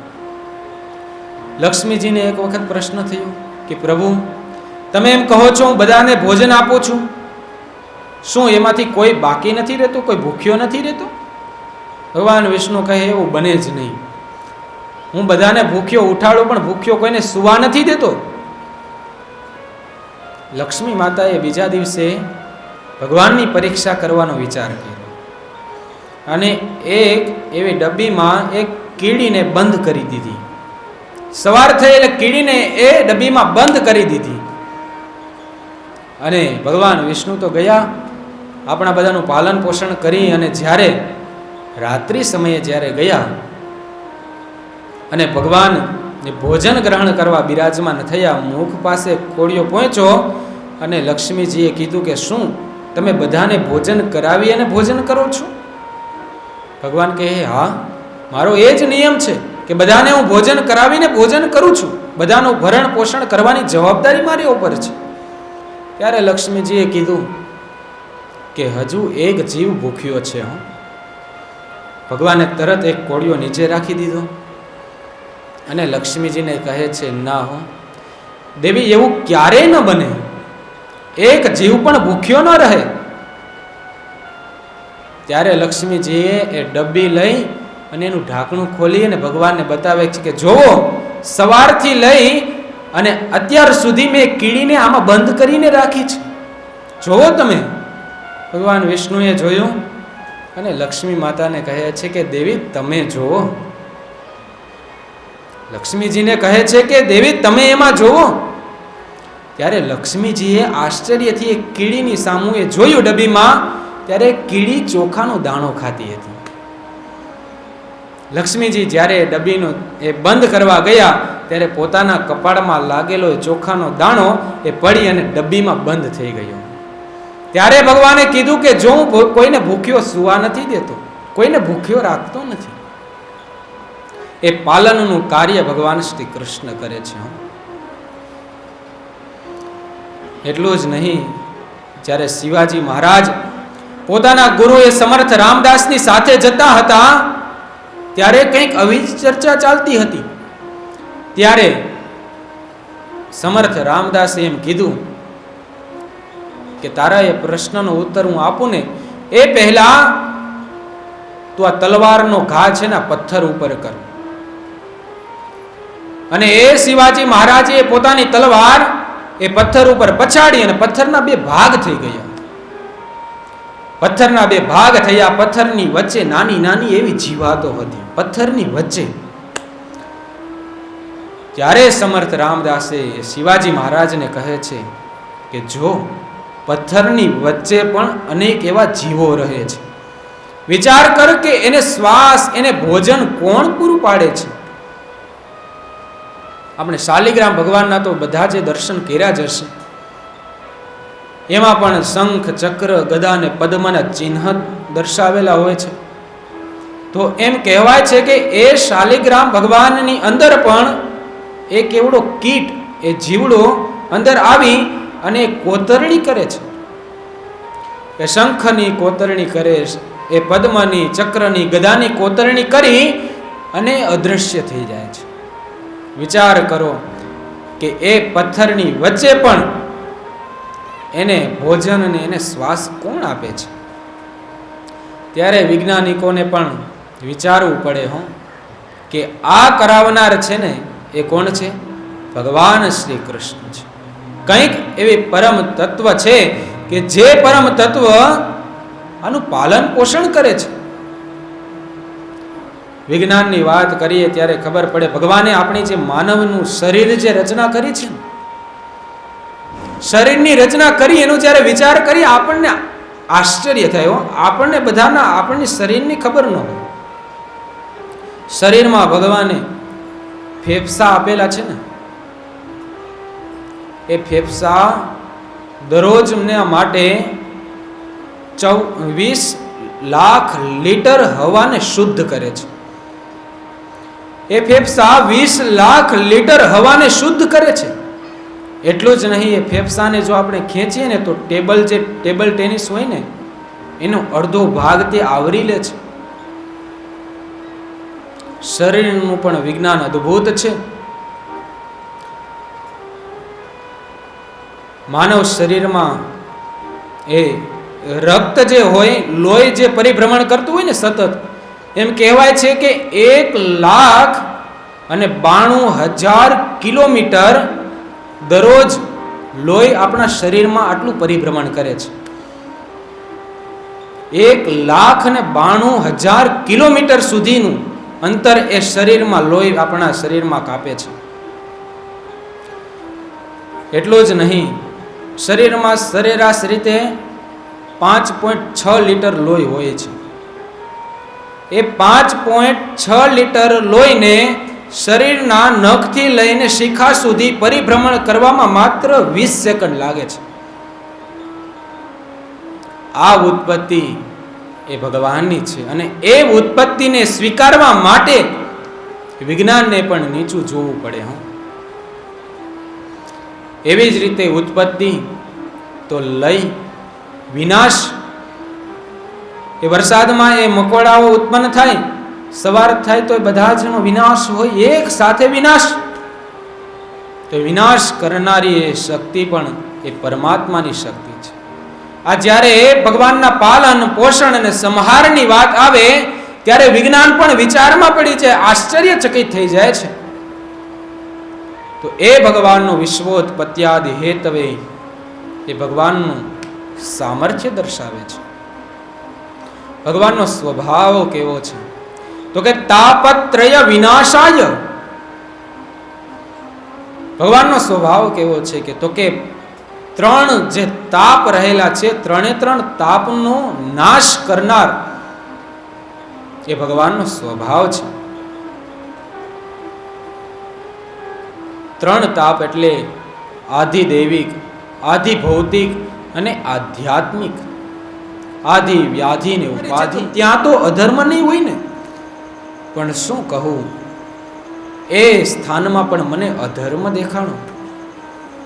એટલું જ નહીં, પણ ત્યાં મને એક આશ્ચર્ય પમાડનારી ઘટના જોવા મળી છે કે ત્યાં એક સ્ત્રી હતી, એ પોતે રડતી હતી અને પોતાના બંને જે પુત્ર હતા એ વૃદ્ધ હતા.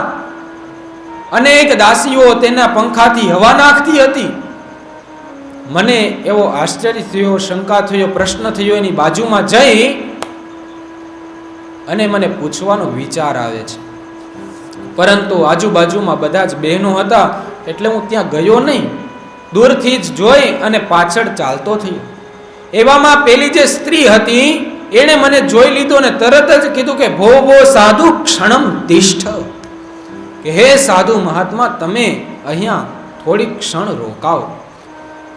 અને રોકાવ એટલું જ નહીં, મત ચિંતામપી નાશય, કે મારી જે ચિંતા છે ને એને દૂર કરો.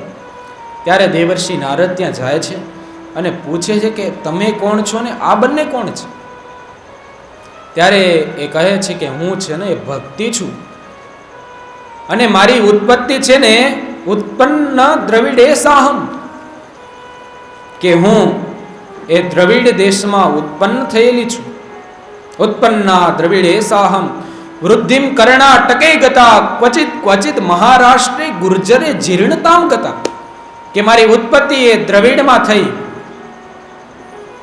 વૃદ્ધિ મારી કર્ણાટકમાં થઈ, ક્વચિત મહારાષ્ટ્રમાં મને માન સન્માન મળ્યું, પણ હું ગુજરાતમાં જ ગઈ અને ક્ષીણ થઈ ગઈ. ગુર્જરે જીર્ણતામ ગતા, ગુજરાતમાં આવીને ભક્તિ ક્ષીણ થઈ ગઈ.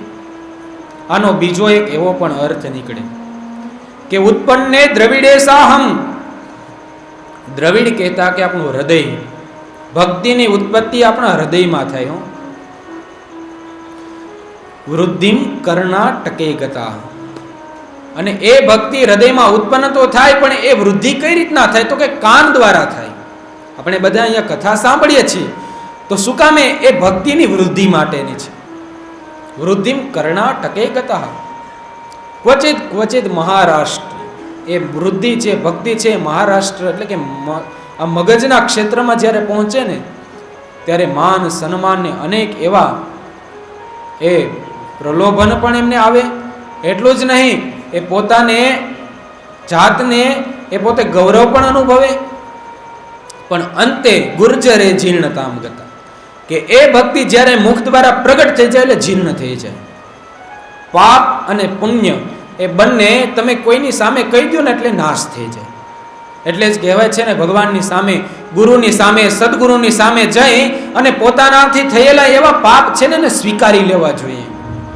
આ કથામાં બેઠા બેઠા પણ આપણે ભગવાન શ્રી કૃષ્ણ ભાગવતજીની સન્મુખ બેઠા છીએ ને આપણે કરેલા પાપ જો આપણે ભગવાનની સમક્ષ એકવાર સ્વીકારી લઈએ ને કે પ્રભુ આ મારાથી પાપ થયા છે, તું તો માફ કરનારો છું, મને માફ કરે છે.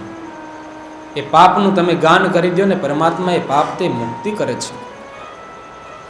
તો એ ભક્તિ મહારાણી કહે છે, પછી હું અહીંયા વૃંદાવનમાં આવી તો હું તો સમૃદ્ધ થઈ ગઈ, પણ મારા જે જ્ઞાન અને વૈરાગ્ય છે એ શાંત થઈ ગયા, એ વૃદ્ધ થઈ ગયા. હવે જો આનો ઉકેલ તમે નહીં કરો તો વિદેશો ગમ્ય તે મયા, કે હું વિદેશમાં જતી રહીશ. દેવર્ષિ નારદ કહે, તમારે વિદેશમાં જવાની જરૂર નથી, તમે ચિંતા ન કરો, તમારી જે દુવિધા છે ને એનો હું નાશ કરીશ, તમે કોઈ પ્રકારની ચિંતા કરશો નહીં. ત્યારે દેવર્ષિ નારદજી છે એ ભક્તિ મહારાણીને કહે છે કે તમારું ભક્તિને હું આખા વિશ્વમાં, એટલું જ નહીં ગેહે ગહે જને જને, વિપ્રે ભાગવતી વાર્તા ગેહે ગેહે જને જને, એટલું જ નહીં એ ભાગવતની જે કથા છે એ લોક લોક સુધી પહોંચાડવાનું કાર્ય કરીશ. માટે તમે ચિંતા કરશો નહીં, ઘરે ઘરે તમે જશો. અને એટલું જ નહીં, આ કળિયુગના જે અધર્મ છે એ તો થવાના, પરંતુ તમે ચિંતા ન કરો, હજુ તો કંઈ અધર્મ નથી. વર્ષે વર્ષે ક્રમા જાતા મંગલમ નાપી દૃશ્યતે, આ જે મંગલના કાર્ય થાય છે ને હજી થોડા વર્ષો તો જવા દો, પછી આ માંગલિક કાર્ય છે, આ જે કથા છે, ભગવાનના જે કાર્ય છે, અથવા તો જે પણ આપણા વૈદિક પરંપરાને અનુસરનારા જે ધાર્મિક કાર્ય એ બંધ થઈ જશે. આજે એની અસર થોડી આપણે વિવાહમાં જોવા મળે છે. તો એ મંગલ કાર્ય ધીમે ધીમે નાશ થઈ રહ્યા છે. માટે હે ભક્તિ મહારાણી, તમે ચિંતા ન કરો. અને જો હું તમને લોકો સુધી ન પહોંચાડું અને તમારા બંને પુત્રને હું મૂળ અવસ્થામાં ન લાવું ને તો હું હરિનો દાસ કહેવાને લાયક નહીં, મટી જાઉં. નારદજીએ પ્રતિજ્ઞા કરી અને એ જ્ઞાન અને વૈરાગ્ય જે હતા એની પાસે જઈ અને નારદજીએ બંનેને જગાડે છે કે રે જ્ઞાનમ પ્રબુદ્ધ્યતામ, હે વૈરાગ્યમ પ્રબુદ્ધ્યતામ, કે હે જ્ઞાન તું જાગ, હે વૈરાગ્ય તું જાગ. એટલું જ નહીં, વેદના મંત્રોચ્ચાર કર્યા, ઉપનિષદોના મંત્રોચ્ચાર કર્યા, ગીતાજીના પાઠ તો ગીતા પાઠે મુહુર્મુહુ, ગીતાજીના તો અનેક પાઠ કર્યા છે. છતાં પણ શું થયું? એ જ્ઞાન અને વૈરાગ્ય થોડા આમ જાગૃત થયા, થોડી આંખ ખોલી પાછી બંધ કરીને સૂઈ ગયા. દેવર્ષિ નારદજીને થયું કે આ શું થયું? ત્યારે આકાશવાણી થઈને કીધું કે તમે કંઈક એવું સત્કર્મ કરો કે જે સત્કર્મના પ્રતાપે જ્ઞાન અને વૈરાગ્ય છે ને વૃદ્ધિ થશે. અને એ સત્કર્મને શોધવા માટે દેવર્ષિ નારદ નીકળી ગયા. અને અંતે આ સનકાદિકોનો ભેટો થયો ને સનકાદિકે કીધું કે એ સત્કર્મ એટલે બીજું કંઈ નહીં, ભાગવત છે. તમે ભાગવતની કથા કરો એ જ્ઞાન અને વૈરાગ્ય વૃદ્ધિ થશે. ત્યારે દેવર્ષિ નારદજીએ કીધું કે ભાગવત છે એ તો વેદમાંથી, ઉપનિષદોમાંથી સારભૂત તરીકે આવેલો છે. તો મેં વેદ પુરાણ તો સમજાવી દીધા છે, તો સાર સમજાવીને શું થશે? ત્યારે સનકાદિકો એમને કહે છે કે યત સારભૂતમ તદુપાસિતવ્ય, કે જે સાર હોય ને એનું જ મહત્વ હોય. આપણે વૃક્ષના થડિયાને બટકા નથી ભરતા, વૃક્ષમાં આવેલું એ ફળ છે ને એ ખાઈએ છીએ. મૂળ તો એનું છે જ, મૂળિયા નથી ખાતા, એના ફળ ખાઈએ છીએ, કારણ કે ફળ છે એ સાર છે. બીજું ઉદાહરણ સનકાદિકો આપે છે કે જે ઘી હોય છે એ ઘી અંતે તો દૂધનો સાર છે. દૂધમાંથી ધીમે ધીમે પ્રક્રિયા થતા થતા ઘી બને છે. તો જ્યારે આપણે દીવો પ્રગટાવવાનો હોય અને ઘી ન હોય તો દૂધ નાખીએ તો શું દીવો પ્રગટે? ન પ્રગટે, કારણ કે એમાં સારની જરૂર પડે છે. સનકાદિકો બીજું ઉદાહરણ આપે છે કે આપણે જ્યારે મીઠાઈ બનાવીએ ત્યારે એમાં સાકરની જરૂર પડે. એ સાકર છે ને શેરડીના રસમાંથી બને, શેરડીમાંથી બને છે. એનું મૂળ જે કારણ છે એ શેરડી છે, એનો સાર છે એ સાકર છે. તો તમે મીઠાઈ બનાવતા હોય બહેનો, અને એમાં જો ખાંડ ઓછી પડે અને શેરડીનો રસ ફ્રીજમાં ભરેલો હોય તો તમે શું શેરડીનો રસ નાખો તો એ મીઠાઈ બની જાય? ન બને, કારણ કે ત્યાં સારની જરૂર પડે છે.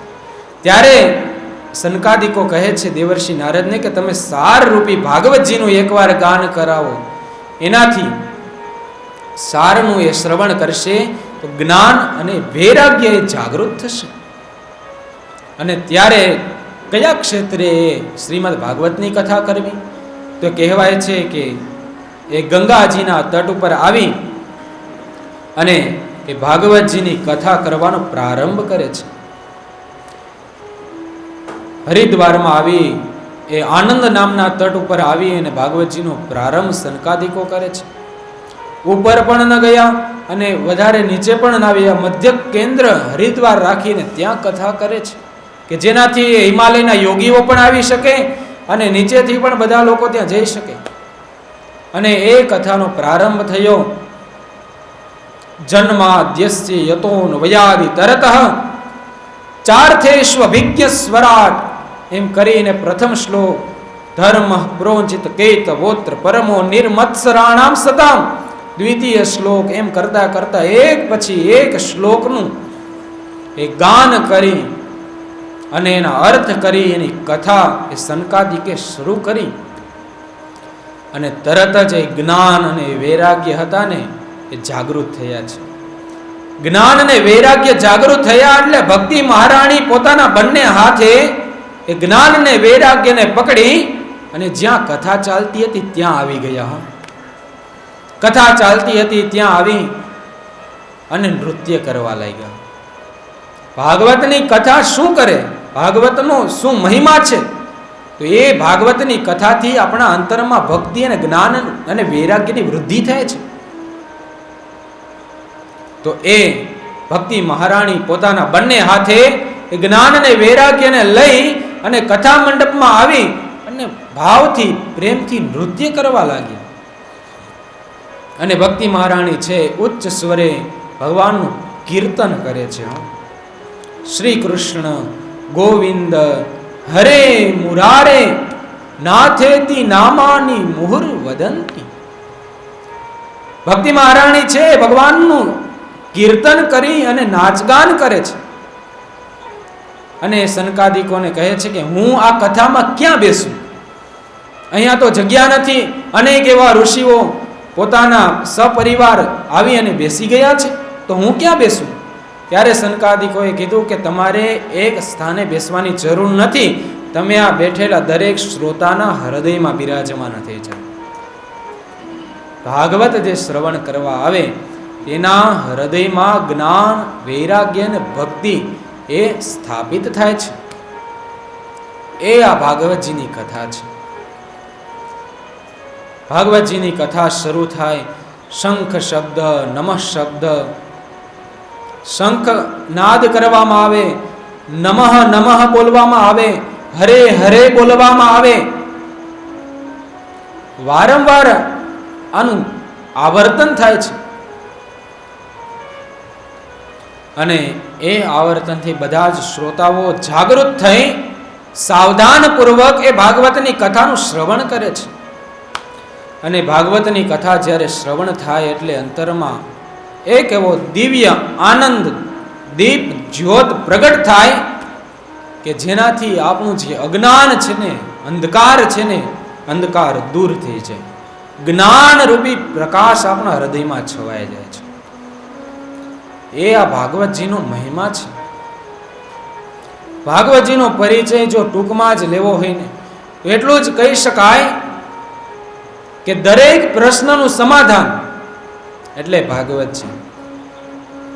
દરેક દુઃખને દૂર કરવાની એક શ્રેષ્ઠ દવા એટલે ભાગવતજી. દરેક પીડાઓથી, એ તાપથી મુક્ત થવાની જો કોઈ ઔષધિ રસાયણ હોય તો એ ભાગવતજીની કથા છે. આજના આ આધુનિક જીવનમાં ભાગવતજી તે ખૂબ સાંભળવા યોગ્ય છે અને જીવનમાં ઉતારવાને યોગ્ય છે. જેટલું આપણે ભાગવતજીની કથા શ્રવણ કરીશું ને એટલું આપણા જીવનમાં સમજણની વૃદ્ધિ થશે, વિવેકની વૃદ્ધિ થશે. યુવાનોને પણ આ ભાગવતજી છે ખૂબ ઉપયોગી છે. ગૃહસ્થને પણ પોતાનું દાંપત્ય જીવન છે ને દિવ્ય કરવા માટે આ ભાગવતજી ઉપયોગી છે. દરેક વ્યક્તિને એમ હોય કે મારું જીવન છે એ મંગલકારી સાર્થક જીવન બને, તો એ મંગલકારી સાર્થક જીવનને બનાવવા માટે પણ ભાગવતજીના એવા સૂત્ર કથાઓ આપણા જીવનમાં ઉપયોગી છે. બધાને પ્રશ્ન હોય કે મારા આદર્શ કોણ? હું કોને આદર્શ રાખું કે જેને આદર્શ રાખીને હું મારા માર્ગે ચાલી શકું, એના બતાવેલા એ માર્ગે ચાલુ, એના બતાવેલા એ નિયમે ચાલુ અને હું લક્ષ્ય સુધી પહોંચી શકું. તો જીવનમાં પોતાના આદર્શ તરીકે સ્થાપિત કરવાના જ્યારે પ્રશ્ન આવે ત્યારે ભાગવતજીના જ એવા પાત્ર લઈએ. તે પાત્ર જ્યારે યુવાન પોતાના આદર્શ તરીકે રાખે ને તો એ અવશ્ય પોતાની સફળતા સુધી પહોંચી જાય છે. માટે આ 7 દિવસ દરમિયાન આપણે પણ આ ભાગવત જ્ઞાન યજ્ઞમાં આવા જ અલગ અલગ વિષયો રાખ્યા છે. કદાચ તમને મેસેજ દ્વારા એ માહિતી મળી જશે કે અલગ અલગ વિષયો ભાગવતજીના આધારે અલગ અલગ વિષયો, કે પોતાનું દાંપત્ય જીવન કેવું હોવું જોઈએ તો ભાગવતજીના આધારે, પોતાના બાળકોનું પાલન પોષણ કઈ રીતના કરવું જોઈએ એ ભાગવતજીના આધારે, યુવાનોના આદર્શ કોણ હોય તો ભાગવતજીના આધારે, જીવનને સાર્થક બનાવવા કયા કયા કાર્ય કરવા જોઈએ અને કેવી રીતે વર્તન કરવું જોઈએ એ ભાગવતજીના આધારે. એ બધા જ વિષયો ઉપર 7 દિવસ દરમિયાન આપણે આ જ્ઞાન યજ્ઞમાં ભાગવતજીના એ ગૂઢ રહસ્ય, ભાગવતજીની એ કથાને આપણા જીવન સાથે સરખાવી અને કંઈક અહીંયા મેળવવા આવવાનું છે. તો 7 દિવસ દરમિયાન આપણે પણ આપણા જ્ઞાન, વૈરાગ્ય અને ભક્તિને અંતરમાં રાખી અને એ ઉજાગર કરીએ, જ્ઞાનની વૃદ્ધિ કરીએ, વૈરાગ્યની વૃદ્ધિ કરીએ, ભક્તિની વૃદ્ધિ કરીએ. અને જ્યારે એની વૃદ્ધિ થાય ને એટલે આપોઆપ બધા પ્રશ્ન છે ને એ બંધ થઈ જાય. તો આ 7 દિવસ દરમિયાન આપણે આ જ્ઞાન યજ્ઞમાં આવી અને ભગવાનની એ જે કથા છે, કથાથી આપણે આપણા પ્રશ્નનું સમાધાન સરળ રીતે મેળવીશું. વધારે કંઈ ન કહેતા આજની જે કથા છે એ કથાને જેવી રીતના ભક્તિ મહારાણી છે એ પોતે પોતાના જ્ઞાન અને વૈરાગ્યને લઈ અને જોરથી ઉચ્ચ સ્વરે ભગવાનનું કીર્તન કરતા હતા, ઉચ્ચ સ્વરે ભગવાનની ધૂન કરતા હતા. કંઈક એવા જ ભાવ સાથે આપણે પણ આજની આ કથાનું સત્રને વિરામ આપીએ એ પહેલા 2 મિનિટ ભગવાનનું એ સ્વરૂપનું ચિંતન કરી, કથાને મનમાં મનન કરી અને બંને આંખ બંધ કરી અને ઉચ્ચ સ્વરે એ ભગવાનની એ ધૂન કીર્તન કરી અને આપણે ભગવાનના શ્રી ચરણોમાં આપણું વાણીરૂપી પુષ્પ તે અર્પણ કરીએ. ભક્તિ મહારાણીએ જે રીતના ભગવાન શ્રી કૃષ્ણનું શ્રી કૃષ્ણ ગોવિંદ હરે મુરારી એ ધૂન દ્વારા આપણે ભગવાન શ્રી કૃષ્ણની ધૂન કરી અને આપણો કથાનું જે સત્ર છે એ આજના આ કથા સત્રને આપણે ભગવાનના શ્રી ચરણમાં અર્પણ કરીશું.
પછીની કથામાં આવવું હોય તો સ્વેચ્છાએ એ પોતે આવી શકે. આજે અમે શાળા તરફથી આપણે ઇન્વાઇટ કરેલા હતા.